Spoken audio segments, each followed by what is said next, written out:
e é borrifado no local do crime. Quando ele é borrifado no local do crime, ele fica à procura, né, detecta um catalisador para que a reação ocorra. No caso, o catalisador, que ele fala aqui, ó, qual o papel da molécula de sangue. No caso, o que eu vou ter de catalisador lá dentro do sangue? Eu vou ter o ferro, que vai estar dentro da hemoglobina, e ele vai ser o catalisador da reação. Para vocês não esquecerem o que é um catalisador, principalmente o CESP gosta muito de fazer uns peguinhos sobre isso. Na prova de papiloscopista, a Polícia Federal, a última que teve, o CESP colocou lá que a luz era um catalisador. A questão errada. Catalisador geralmente é uma substância. E, na maioria dos casos, são metais e estão no estado sólidos. Mas, para não esquecer, falou de catalisador, está falando de substância. O que eu quero dizer com substância? Estou dizendo que a substância é pura. A base vai usar no caso é uma hidroxila, no caso hidróxido de sódio, e água oxigenada, que é o H2O2. Então, nessa sequência, o que eu tenho aqui? Ferro, está dentro do hemoglobina, vai funcionar como catalisador. Então só pode ser a B ou a C. Aí depois, a base. A base, que você recorda, nós temos que a base é o que? Escreveria por escrever, tá? OH-. O OH-, o que ele vai fazer? Ele vai abstrair um próton. O próton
e a reação é a seguinte: a água adicionada, que é hidroxila, ela vai lá, a água adicionada tira o próton.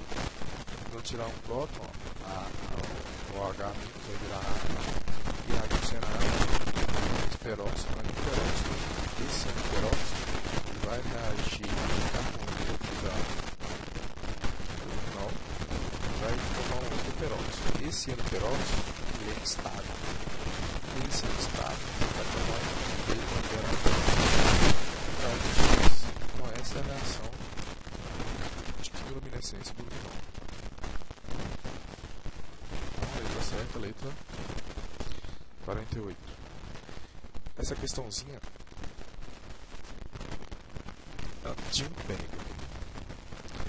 Ficava na hora meio na dúvida, porque a prova muito rápida.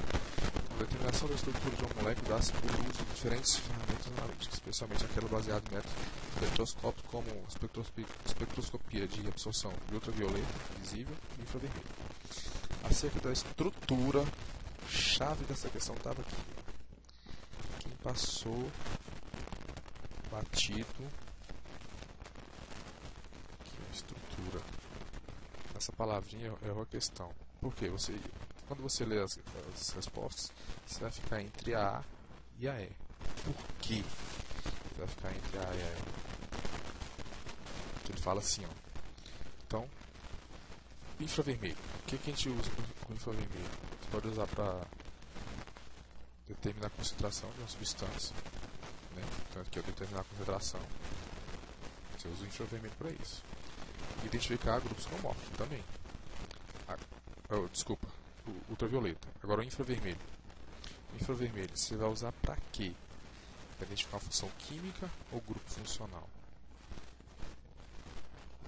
fica meio, né, na dúvida na hora de marcar A ou E. Mas como na questão ele fala da estrutura, a concentração não me mostra a estrutura.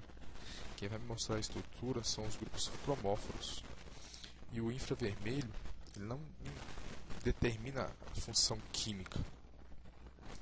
Ele me dá possíveis grupos funcionais. Então a resolução da questão ficaria assim, ó. Temos aqui, ó, os grupos cromóforos. Você pode ver que isso aqui, a gente consegue lá no ultravioleta identificar os cromóforos.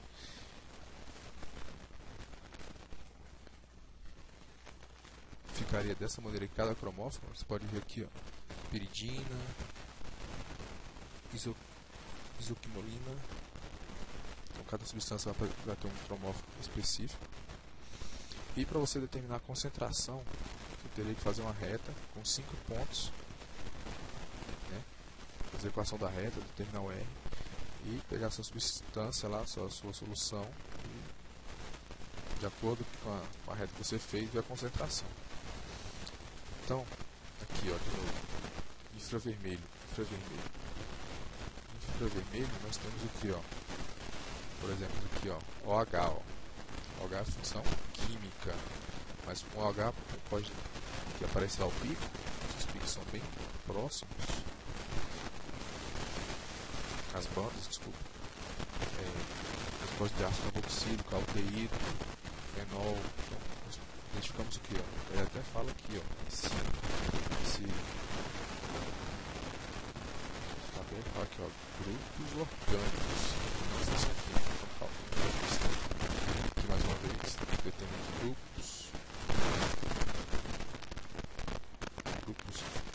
orgânicos, não função química. Então, letra certa, letra A, identificar a presença de grupos cromóforos, no caso para o V visível, e grupos funcionais, né, grupos orgânicos, para a próxima questão. Então, para aqui, você vai tirar um fundo de cabelo para fazer análise de toxicológica, várias discussões precisas. Qual o procedimento que você faz para tirar a coleta? Primeiro a coleta. Então, coleta. Todo mundo aqui para coleta. Não tem que eliminar ninguém. Depois, você coletou, geralmente, as vacinas. Se tiver feito vacina, se tiver esse material, lacra ele, etiquetada, liberada, vai para o laboratório, lá eles vão descontaminar o cabelo. Por que eles vão descontaminar o cabelo? Descontaminar o cabelo. Então, tem como deixar o cabelo, no caso do nosso professor, que está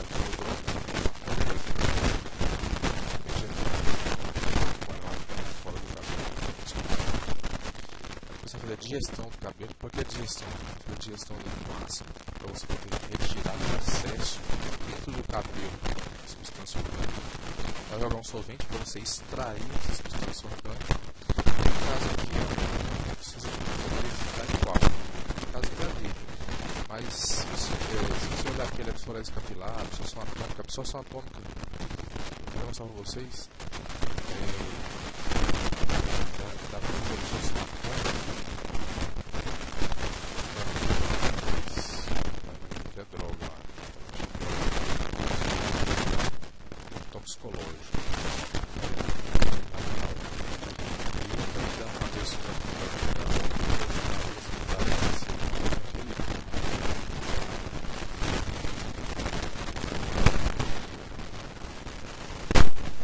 A resposta aqui desse campo seria a letra D, de maneira rápida. Explicando mais detalhadamente. Nós temos aqui, ó.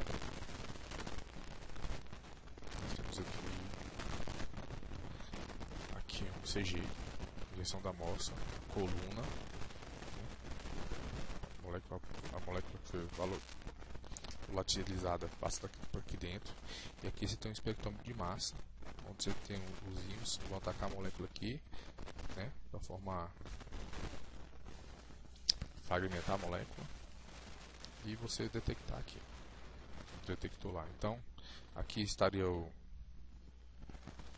cromatograma de um CG, né? Com a corrida de 30, com a rampa de 30 até 90 graus. Depois, você vai pegar, escolher um determinado pico, você acha que é a substância que você quer analisar, e aqui você tem o espectro de massa. Então aqui você tem, ó, pico 88, mais ou menos aqui, aqui ó, pico do I molecular, pico base, pico do I molecular da massa da molécula. E mais detalhadamente também aqui, ó, aqui nós temos aqui cromatografia, metacromatografia para cocaína, matriz biológica.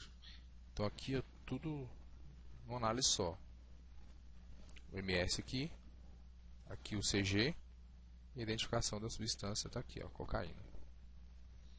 E aqui nesse mesmo artigo aqui, ele mostra os passos que você tem que seguir para você fazer a sua análise. Então, no cabelo, a droga fica aqui dentro, ó. Poderia ter droga lá de fora, por isso tem que lavar o cabelo. Você guarda essa amostra do cabelo bem condicionado, no envelope. O envelope é mais seguro que esse aqui. Então aqui é outra maneira, né? Você pode também detectar usando cromatografia líquida, com espectrometria de massa, ou ICP-MS também, no caso aqui para metais, né? Tudo isso foi tirado essa junção de vários artigos aqui para detectar teste em cabelo. Tinha várias outras maneiras lá. Então, letra D.